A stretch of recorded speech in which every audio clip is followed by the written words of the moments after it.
खेसारी लाल यादव को पाने के लिए कादर अडवाणी ने रचा ऐसा षड्यंत्र जिसको सुनकर आप सभी के पैरों तले जमीन खिसक जाएंगी।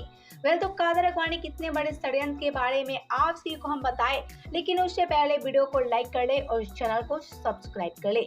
तो जैसा कि आप सब जानते हैं कि जहां कादर अडवाणी और खेसारी लाल यादव एक दूसरे की जानी दुश्मन बन चुके हैं, यानी कि साफ बातों में बात किया जाए तो खेसारी और कादर अडवाणी आज एक दूसरे को देखना तक नहीं चाहते। और ऐसे में आज देखते देखते खेसारी कादर अडवाणी की लड़ाई पूरे 2 साल कंप्लीट हो गए। आप सभी को हम बता रहे 2 साल हो गए, लेकिन आज भी खेसारी कादर अडवाणी एक दूसरे पे तंज कसते रहते हैं। लेकिन बात यह है खेसारी और कादर अडवाणी को लेकर कादर अडवाणी की षड्यंत्र के बारे में कि आखिर कादर अडवाणी खेसारी को लेकर ऐसा क्या षड्यंत्र रच रही हैं। तो आइए आप सभी को हम बता देते हैं कादर अडवाणी कितने बड़े साजिश के बारे में।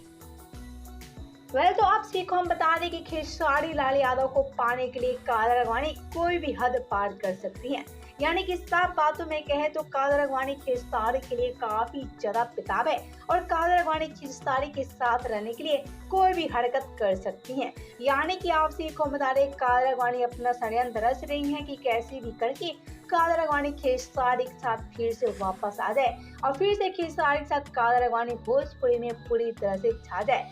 तो आप सभी को बता दें कादर अडवाणी अपना पैंतरा आजमा रही हैं खेसारी के साथ फिर से वापस आने के लिए, क्योंकि कादर अडवाणी भी समझ चुकी है कि खेसारी के बिना उनका हुलिया कैसा होने वाला है। तो आप सभी को हम बता दें कि कादर अडवाणी खेसारी के साथ लौटने के लिए कई सारी साजिश रच रही हैं और ऐसे में अब देखना होगा क्या कादर अडवाणी का इतना बड़ा षड्यंत्र कामयाब हो पाएगा। तो आप सभी का क्या कहना है इस खबर को लेकर हमें नीचे कमेंट बॉक्स में जरूर बताएं।